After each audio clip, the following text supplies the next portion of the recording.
छठ मैया की जय।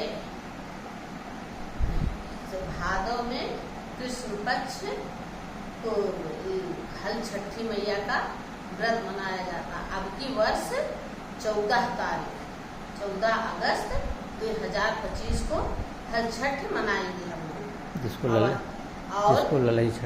ललई छठ भी कहते हैं। और ये जिसके पुत्र रहते हैं, पुत्र के लिए ये व्रत किया जाता है। बहुत जिसके पुत्र नहीं है, उसके लिए माँ उनकी गोद भरती है। और उसमें विधान है 6 कहानी सुनने की। तो आइए हम 6 कहानी सुनते हैं। और एक कहानी जब सुनेंगे पूजन विधि, उसकी पूजन विधि है ये देखिए, चीनी का चावल और महुआ और दही, यही 6 पत्ते पे चढ़ता है। और ये सब 6 गांठ इनकी दी जाती है और 6 गांठ दे के और ये सब चढ़ाएंगे। और उसके बाद में ये सगरा, ये बगल में सगरा भरे हैं, ये देखिए ये सगरा जो कर रहते हैं हल छठ, ये सगरा भी भरा जाता है, इसमें डाला जाता है, यहाँ गिरता है, ये दूध से सगरा भरा जाता है। और फिर 6 कहानी सुनते हैं। और एक कहानी पूरा होने के बाद क्या करते हैं, उसको चढ़ा देते हैं माता को। फिर महुआ और तिनी का चावल हाथ में फूल लेके और फिर तिनी का चावल फूल महुआ लेके हर कहानी के बाद चढ़ाया जाता है। आइए एक पहली कहानी सुनते हैं। एक राजा थे, बहुत अच्छे थे राजा, बहुत धार्मिक राजा थे। लेकिन उनके आते जाते सबको एक सगरा खुनाए थे, उस सगरा में पानी नहीं हुआ। राजा बड़े परेशान थे। आते जाते सब लोग राहगीर राजा को दोष देते थे कि बताइए सगरा भी खनाए, उसमें पानी भी नहीं निकला। राजा बहुत परेशान थे। एक दिन राजा क्या किए, ऋषि मुनि से सबसे सलाह लिए कि बताइए मैंने सगरा खनाए और हमारे सगरे में पानी नहीं निकल रहा है, क्या कसूर है। तो ऋषि ने ध्यान लगा के देखा, कहा कि देखिए सगरा तो आप खनाए हैं, लेकिन आप अपने लड़के की बलि चढ़ा देंगे उसमें, तब सगरे में पानी हो जाएगा। राजा बड़े संकट में कि भाई मैं अपने और किसी का मतलब उसमें बलि देनी थी। तो राजा सोचे कहाँ से दे, तो उन्होंने उनके एक ही पुत्र था राजा, सोचे कि लाओ मैं अपने ही पुत्र की बलि दे देती। जब उन्होंने अपने पुत्र की सोची बलि दे दी, उसी दिन हल छठ थी, छठी का दिन था। उनकी पत्नी जो थी वो व्रत थी। उन्होंने धोखे से जाके अपनी पत्नी से कहा कि देखिए तुम्हारी माता जी बीमार हैं, आप अपने मायके जाइए। कहीं अरे आप कैसे बता रहे, आज तो मैं अपने बेटे को छठियाऊंगी और पूजन करूंगी, मैं कैसे जा सकती हूँ। कहे नहीं, आप कहीं उतरेंगी नहीं और डोली से हम आपको आपके मायके भिजवा देते हैं, आप जाइए अपने माता जी को देख के आइए। रानी मान गई, कहीं ठीक है हम जा रहे हैं अपने मायके। रानी डोली में बैठी और मायके चली गई। मायके गई और इधर राजा अपने बेटे को ले जाके बेटे की बलि दे दिए। बलि दे दिए, सागर में खूब लहरते पानी हो गया, पूरा इन्हालर देने लगी, सब कुछ हो गया। लेकिन अब राजा आए, अपना कमरा बंद करके अंधेर बैठ गए कि रानी आएगी तो मैं क्या कहेंगे। वहाँ जब रानी पहुंची तो उनकी माँ ने पूछा, बेटी आज तो हल छठ था, तो कैसे तुम आ गई हल छठ को, आज तो तुम्हें छठियाना था बच्चे को। नहीं, तुम्हारे बेटे पे कोई संकट आया, आप लौट के जाइए। उसी डोली से उनकी माँ ने उनको अपनी बेटी को वापस कर दिया कि जाके तुम पूजन करो और छठी माता को मनाओ। आते समय रानी को ध्यान आया कि राजा सागर खुदवाए हैं, उसमें पानी नहीं निकल रहा, कहाँ से कहीं के लेके चलो मुझे सगरे में। जब सगरे में गई वहाँ, तो क्योंकि वो तो उसी गाड़ी डोला से लौट के आई थी और हल छठ माँ को बहुत मांगी थी कि भाई उनको आज मैं व्रत करना अपने बेटे की। लेकिन हल छठ की कृपा से उसी जहाँ उसकी बलि दिए थे, जब रानी आए उसी पुरैन के पास में उनका बेटा खेल रहा था। वो आई, अपने बेटे को उठाई, डोली में बैठी, घर आई। अब राजा दरवाजे नहीं खोल रहे। फिर रानी ने कहा भाई खोलिए, आपको जो करना था वो हो गया, आपके सगरे में पानी हो गया, आपने हमारे बेटे की बलि दे दी।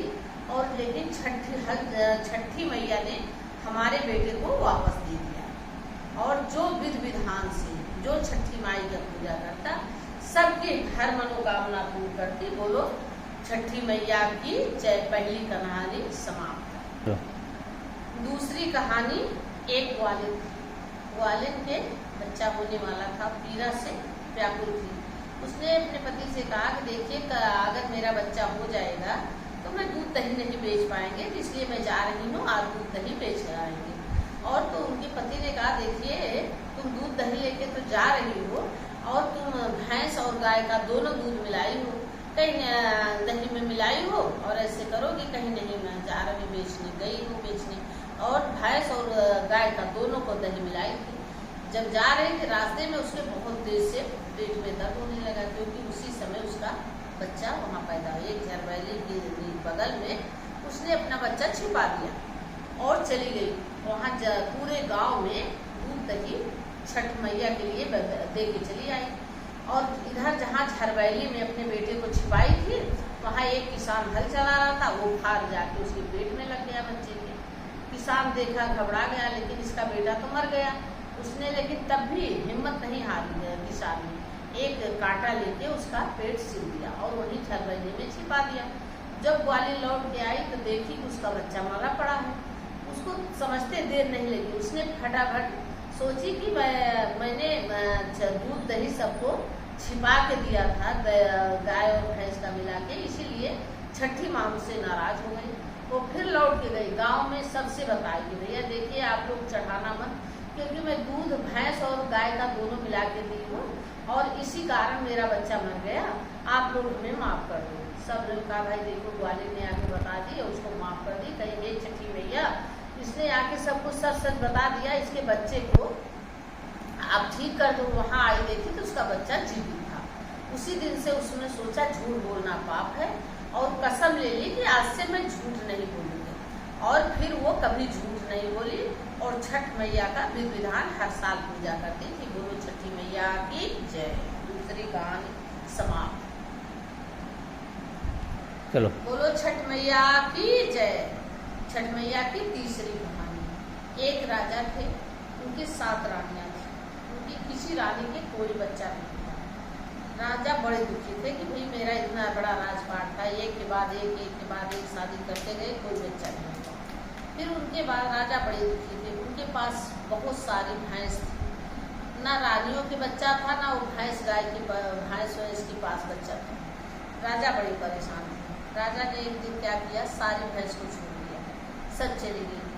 सब जंगल में घूम रही थी, अपना वहाँ पोखरा पे सब औरतें छठी माई का व्रत कर रही थी। तो वो जब भैंस गई, वहाँ जो वो पत्ते पिए, महुआ वहुआ सब चढ़ा था, भैंस ने सब खाया। सब लोग आते समय जो सुहागने पूजा कर रहे थे अपने बच्चों के लिए, उन्होंने क्या किया, सब थोड़ा थोड़ा से भैंस को सब दे दिया। उनकी सारी भैंस जो थी सबके बच्चा हो गया। एक वहाँ गाँव में घूमते घूमते पोखरा पे 1 साल बीत गया। 1 साल के बाद जब दूसरे साल छठी आई, तब वहाँ सब सुहागने पूजा कर रही थी। वो ऐसे भैंस अपना कान ऐसे करके थी, जब वहाँ ऐसे करती थी तब उनके कान में भैंस के थोड़े 2-2 दाना अच्छा महुआ डाल देते थे। वो पूरा उठी और सारी भैंस उनकी राजा के अपना बच्चा लेके आ गई। रानी कहीं लोग आ गई तो देखी, बड़ी खुश हुई कि सारे भैंस के बाद मतलब पड़वा पड़िया सब बच्चे हैं उनके पास। तो ऐसे कान उठाई थी, तो रानी ने अपना अचरा फैलाया और उसमें उन्होंने महुआ और तिनी का चावल डाल दी और रानी ने खाई। फिर रानी के बाद 9 महीने के बाद रानी के सब 7 रानी के लड़का पैदा हुआ। राजा ने उस पोखरा पे छठी का बहुत बड़ा पर्व मनाया और पूजन किया छठी मैया के। तब से राजा हर साल छठी मैया के खूब बढ़िया विधिवत मनाते थे। बोलो छठी मैया की जय।